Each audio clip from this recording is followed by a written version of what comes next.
SMP Negeri Meloko. Di sudah ada Bapak Komite. Terima kasih atas kehadiran Bapak Ibu Guru untuk mendengarkan sedikit kita berdiskusi bersama tentang budaya positif yang harus kita laksanakan sebagai seorang guru. Dan nanti kegiatan ini seorang guru penggerak yang calon guru penggerak yang sampaikan, tapi nanti semua sekolah itu wajib menjadi sekolah penggerak. Nanti jadi teman-teman semua jadi guru penggerak juga nanti kemudian. Jadi terkait budaya positif ini ada hubungannya dengan disiplin yang kita laksanakan di sekolah. Jadi kita sering lihat ada misalnya ada siswa yang terlambat, ada yang tidak mengerjakan tugas segala macam itu. Nah, cara penanganannya itu harus melalui budaya positif ini. Untuk membangun budaya positif, sekolah perlu menyediakan lingkungan yang positif, aman dan nyaman agar murid-murid mampu berpikir, bertindak dan mencipta dengan merdeka, mandiri dan bertanggung jawab. Jadi salah satu program Mas Nadiem untuk pendidikan kan Merdeka Belajar. Untuk menciptakan Merdeka Belajar itu harus ada budaya positif di sekolah melalui lingkungan positif yang aman, nyaman. Jadi kekerasan yang selama ini misalnya ada sekolah-sekolah yang buat itu sudah tidak berlaku lagi. Jadi harus menciptakan budaya positif. Nah, untuk sampai ke budaya positif ini kita perlu mengetahui 3 motivasi atau perilaku manusia. Nah, kita lihat ini ada hubungan dengan kita punya siswa dan juga kita punya anak-anak kandung sendiri di rumah. Cara mendidik mereka di rumah itu bagaimana? Yang pertama, motivasi kita sebagai manusia itu yang pertama untuk menghindari ketidaknyamanan atau hukuman selama ini. Nah, sekarang kita mau menumbuhkan budaya positif ini. Kita buat bagaimana? Apakah supaya orang merasa untuk menghindari hukuman? Misalnya dia datang ke sekolah itu supaya jangan kena pukul, atau dia kerja tugas itu supaya jangan kena pukul atau bagaimana? Kemudian yang kedua, untuk mendapatkan imbalan atau penghargaan dari orang lain. Jadi dia rajin sekali datang pagi-pagi sekolah, baik kita sebagai guru atau sebagai siswa, nanti buat sesuatu itu supaya orang senang. Atasan senang, guru senang. Misalnya kita suruh siswa tanpa disuruh mereka angkat kotoran itu supaya dia punya guru lihat. Nah, itu ada motivasi seperti itu. Motivasi yang ketiga itu untuk menjadi orang yang mereka inginkan dan menghargai diri sendiri dengan nilai-nilai yang mereka percaya. Nah, yang motivasi yang ketiga ini yang sepertinya diharapkan ini dimiliki oleh siswa-siswa kita.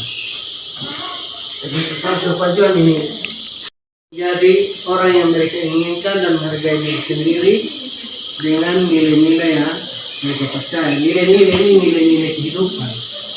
Ada kejujuran, ada kerajinan, ketaatan dan sebagainya itu. Dia buat sesuatu itu bukan karena mau dapat imbalan supaya orang lain senang, supaya ada penghargaan dari orang lain, supaya dapat sesuatu atau supaya tidak kena hukuman, tapi dia buat sendiri itu karena memang untuk dia punya sendiri. Misalnya pelanggaran merokok yang saya rekam baru-baru itu, teman-teman lihat merokok itu ini kalau memang dia mau untuk merokok, nanti dia akan berupaya untuk merokok terus sekalipun kita paksa bilang jangan.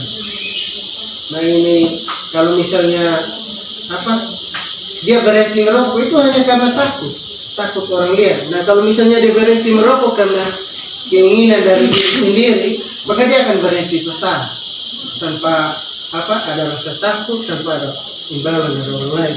Nah, cara supaya ini siswa itu punya kemampuan untuk menghargai diri sendiri, terus supaya dia ada nilai-nilai seperti itu, caranya kemana? Itu yang kita pelajari di budaya positif ini. Nah, sebelum masuk ke situ, dulu ada teori namanya stimulus dengan respon. Jadi kita kasih stimulus baru ada respon. Jadi ini misalnya ini kita suruh dulu, kau pergi ambil itu stimulusnya. Kemudian responnya dia pergi ambil. Atau kita tampilin dulu satu kali baru dia ada respon untuk menjawab pertanyaan dan sebagainya. Nah sekarang teori seperti itu sudah tidak di apa lagi diperbolehkan lagi. Harus ada sekarang namanya teori kontrol.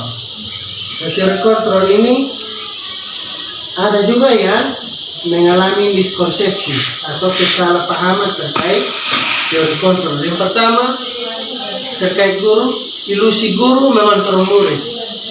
Jadi ada kesalahpahaman bahwa guru itu harus mengontrol murid. Jadi tugas guru itu kontrol mereka. Itu pagi-pagi ada catatan dia tidak hadir berarti catat dia punya perilaku, kontrol terus. Kemudian yang kedua, ilusi bahwa semua penguatan positif itu efektif dan bermanfaat. Padahal sebenarnya tidak. Semua ketemu membuat hal yang positif, larang mereka untuk buat ini, larang mereka untuk buat itu. Ternyata menurut kita kesalahan selama ini itu efektif dan bermanfaat, tetapi itu ternyata membuat kita akan berontak dan segala macam. Jadi melawan guru dan sebagainya. Kemudian yang ketiga, ilusi bahwa kritik dan membuat orang merasa bersalah dapat menguatkan karakter. Nah ilusi ini ada dengan kritik ini. Teman-teman juga pasti kalau misalnya kena kritik ada rasa bagaimana. Sekalipun itu mereka bilang kritik yang membangun. Jadi selama ini kita pikir ini kalau orang kritik itu bagus untuk apa. Padahal sebenarnya membuat kita merasa jengkel juga. Justru kita down tuh kalau orang kritik ini harus begini. Padahal itu ilusi yang miskonsepsi tentang teori kontrol. Jadi ini kadang kalau ada yang kritik dengan menggunakan bahasa-bahasa halus yang positif tapi akhirnya negatif. Dia bilangnya begitu tapi nanti materinya nanti di tanggal 3 atau 4 Jadi membuat bahasa-bahasa halus tapi membuat orang ini down. Makanya banyak juga yang ini lebih baik dia pukul saya ketimbang dia ini ngomong itu bahasa begitu. Ngomong itu bahasa begitu. Kemudian masuk ke keyakinan kelas versus peraturan kelas. Nah, selama ini kan kita buat namanya peraturan kelas. Ada hukuman atau sanksi. Nah sekarang kita harus bukan lagi buat peraturan tapi buat keyakinan. Ada keyakinan kelas itu atau keyakinan sekolah itu mirip-mirip dengan peraturan, hanya kalau peraturan kita yang buat dan kita sampaikan ke siswa. Kalau keyakinan kita yakini bersama, bahas bersama bahwa mereka misalnya merokok itu tidak baik untuk kesehatan contoh, atau mengerjakan tugas itu untuk supaya bisa meningkatkan dia punya skill segala macam, itu dibahas bersama dan dibuat jadi keyakinan kelas. Dan nanti kita semua yang guru mata pelajaran balik kelas kita buat keyakinan kelas bersama siswa, bisa ditempel di kelas dan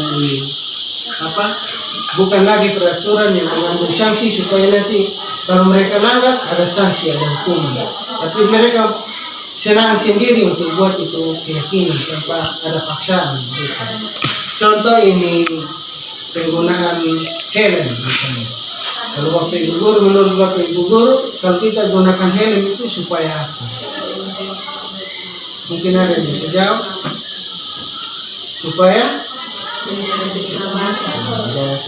Ada yang lain? Menjadi keselamatan atau kepala aman, atau ada yang karena aturan. Jadi misalnya dia mau pakai helm, yang nanti tidak usah pakai, nanti ini polisi tidak ada. Nah, itu contoh seperti itu. Jadi dia pakai helm itu hanya karena aturan, takut itu aturan, bukan karena dia ingin lindungi dia punya diri, sadar sendiri. Sama juga dengan Ibu Era bilang masker. Kita pakai masker supaya aman, Tapi ada yang karena takut dari tidak papalan di pos atau segala macam. Contoh seperti itu beda antara keyakinan dengan rasulan. Kita lanjut. Nah, ini sudah ada contoh-contoh kasus yang sering kita hadapi di kelas. Ini itu nanti kemudian saja kita lanjut. Ini kegiatan yang teman-teman mahasiswa. Ini hanya gambaran.